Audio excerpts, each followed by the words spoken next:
Hi, welcome back.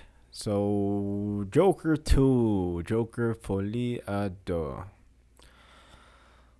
What a mess. Look, we all knew that there shouldn't have been a sequel. I'm sure we can all agree on that. Joker like stood out at this as this like standalone piece, you know, movie where we have this Joker that's kind of like pathetic and a loser, but near the end of the movie, it all builds up, and he finally sees himself as an icon, as the Joker.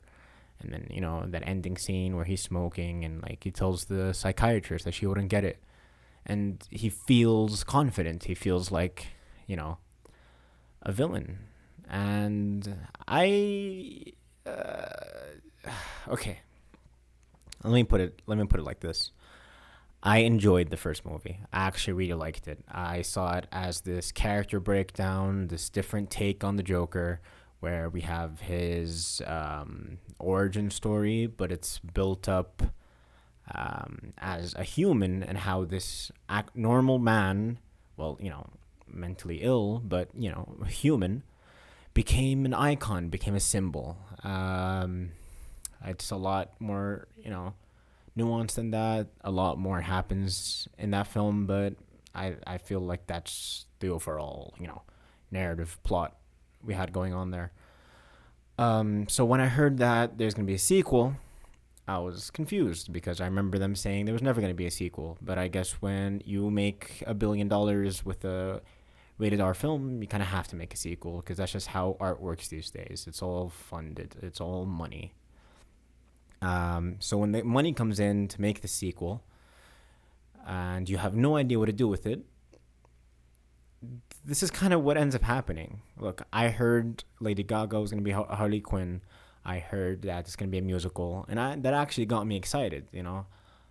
People in my circle thought that was going to be a bad idea. I should have listened to them, because look, there is a lot of potential in a musical about this mentally ill man and how he interacts with society and how he falls in love with someone else who's deranged. I think there's genuinely a lot of potential in a concept like that. But the way they do it in this film is just an absolute mess. I have no idea who is in charge of the creative direction for this.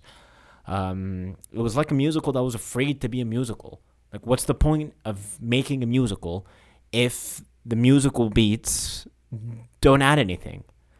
It's a mess. I feel like you skip over the character development between these two characters, between Arthur and Lee, which is what they're calling Harley Quinn in this film. They call her Lee.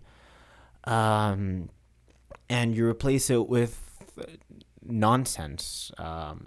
Like, okay, Lady Gaga can sing, and this movie is gorgeous. Like, cinematography, I think genuinely this movie is really beautiful. I need to look up the cinematographer.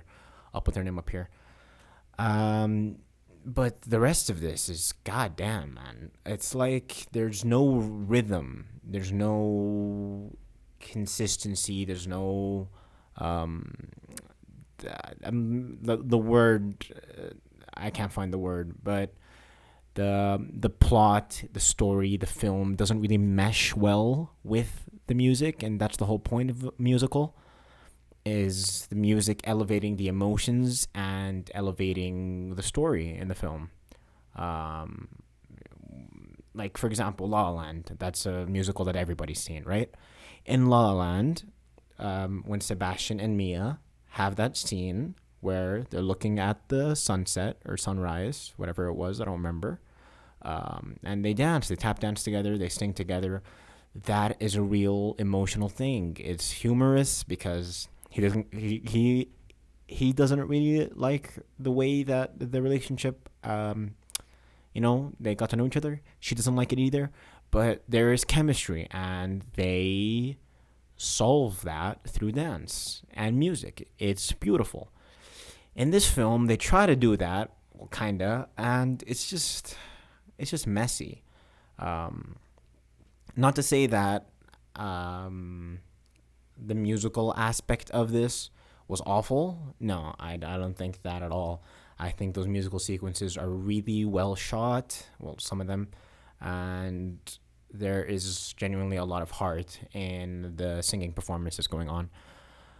But it just doesn't work well with the story. It feels like they come out of nowhere. There are musical scenes in this that are like afraid to be a musical. There's a scene where I'm trying not to spoil this film, but um, the scene with the when he's watching the TV in prison, all or in Arkham, where he's just looking up at the TV and then he starts singing. That felt completely out of place. It was awkward. I feel like at points they're trying to go for that like real musical vibe where the background characters also come in, and then sometimes the musical was supposed to be this diegetic thing where it's actually part of the real world and he's actually singing and the characters around him are wondering why he's singing. That could also be done well, but not here. And I can complain about the musical aspect of it all day because I really do love music in film. I think audio in film in general, something that's not really appreciated by the masses. And this film really let me down, and that's why I keep coming on and on about this musical bit. Something else I really, really, really was confused about in this film is the plot, and specifically the way they handle Arthur Fleck or Joker. Joker was, as I mentioned earlier, and as we all know, Arthur Fleck finally becoming the Joker at the end, and that's the big climax, that he's finally the Joker. He's finally the big supervillain that everyone knows. And then this movie, for some reason, it starts and he doesn't want to be Joker. He's just a dude again. He's weak and pathetic, and the only motivation he finds to become Joker is through Lady Gaga's character, and the fact that she's a stalker and she's been following him around, trying to get him to fall in love with her because she's obsessed with the Joker character. And I didn't like that at all. I hated how we spent 2 hours with him, watching him become the Joker, and then instantly getting rid of that character development right when the movie starts. It isn't like something that happens to the character and brings him down. No, it just starts and he's like that. He's just sad and depressed again, doesn't want to be the Joker. And I think that's really stupid. I try not to be mean about art. I mean, I am sometimes, but I really love art in all its forms. And I really, really, really don't want to be your average, shouting at the screen type of guy. But bro, this movie irked me really. I hated how they. Okay, so if you haven't seen it, I'm not going to spoil it for you. Okay, but if you have seen it, you know what I mean. When the first half of this film is kind of like that prison sequence where Arthur's in prison, you're learning how he's acclimating to life in prison, and then you have the courtroom drama at the end where he's finally tried for the actions that he committed in the first film, and it just feels like they're making a film about the reaction to their film, which, okay, sure, that as a concept could work, but it's not the main focus of this film, so it just feels completely out of place. You have the audience members in the courtroom. I don't know what they're called. I'm just gonna call them the audience members because they're the part of the courtroom that aren't that have nothing to do with the trial. They're not the jury. They're not the defendant. They're not the prosecution. Not the judge. They're not any witnesses. They're just the people sitting in the back. You know what I'm talking about. Every courtroom drama has them. They're just cheering and screaming. You have Arthur starting off the court session just as Arthur, and then becoming Joker, and then it's just dumb, man. I like a good courtroom drama. Better Call Saul is my favorite show of all time. So I'm not hating on that either.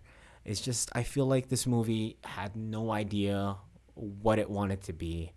Uh, that's probably what happens when you make a movie that's not supposed to exist. It was just a mess, you know. Um, I don't think I should be watching a film that costs $200 million that has no idea what it is.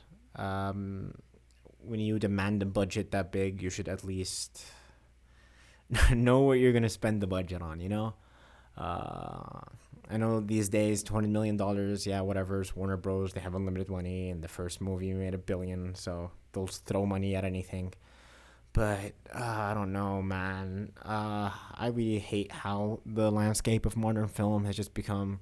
This made money. We need to make more of it. Instead of this made money because it was an effective art piece, and we'll say thank you to that artist, and now we'll give another artist or another story a chance to shine. But no, it's just this made money, so we need to capitalize. We need to milk it. We need to make as much money as possible off this thing over here. I feel like this is the type of movie that I'm gonna forget about in a week. I'm gonna forget about the plot points. I'm gonna forget about how it goes. Um, I really hated that in like the courtroom part, they brought back characters from the first film, and the idea, well, the concept here is pretty cool. Let's bring back the characters that were in the first film and see what their opinions are, what their reactions were, and how they, internalized the trauma of what happened in the first film. Instead, it just felt like an exposition dump. It's like, hey, remember this thing that happened in the first movie? Hey, remember this thing that happened in the first movie? Hey, remember this thing that happened in the first movie? And then there was a thing with Zazie Beetz' character, Sophie, where she's just laying down exposition that she probably never, ever, ever received or saw. And I guess that's how the writers wanted to throw that exposition in to try to justify the feelings that Arthur had in that scene. I just think it's stupid and lazy, and there are a lot better ways to deal with issues like that when it comes to character work. This film should have never existed. It's a waste of time and money. I think the only thing I'm going to remember about this film in a few months is the music sequences and the fact that Arthur has a cigarette in every single scene, and it kind of felt like watching Tommy Shelby and Peaky Blinders. Sorry about the messy rant. I just want to talk about the movie, and yeah, we'll back to our scheduled content soon. Or if you like this review style, then let me know, I guess. Can you even see my face? Is the microphone? Yeah, this is a mess. Yeah. By next video, I should have the room organized and looking nice and presentable. But until then, thanks for watching, and I'll see you soon. Joker, Folie, Deux. Solid 4 out of 10. And that's really the cinematography and performances doing heavy lifting here. Yeah. See ya. Damn, that salute was so awkward, bro.